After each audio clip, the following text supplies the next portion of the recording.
আসসালামু আলাইকুম এভরিওয়ান।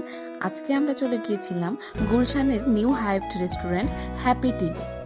হ্যাপিটি মূলত হাইপে এসেছে তাদের অথেন্টিক চাইনিজ বোবা পার ও আদার বেভারেজেসের জন্য। তাদের প্লেসটাও বেশ ছিমছাম, খুব কুল একটা ভাইবস দেয় বাইরে বসার জায়গাটা। কিন্তু আমাদের মতো যারা একটু আরামপ্রিয়, এসিতে খায়েশ করে বসতে চান তাদের জন্যও রয়েছে ইনডোর ব্যবস্থা।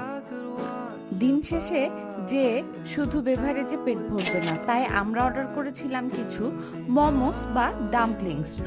যদিও 750 টাকার এই ডাম্পলিংসকে শুধু পকেটে ফাঁকা হয়েছে, মন ভরেনি। এরপরে তাদের সার্ভারের সাজেশনে অর্ডার করেছিলাম গ্রেপ ইয়োগার্ট স্মুদি, যা খেয়ে আসলেই মন প্রাণ ঠান্ডা হয়েছিল। 550 টাকায় কোয়ান্টিটিও বেশ ভালো ছিল, ইভেন মজাও ছিল। আপনাদের সুবিধার্থে আমরা বিল কপিও দেখিয়ে দিলাম।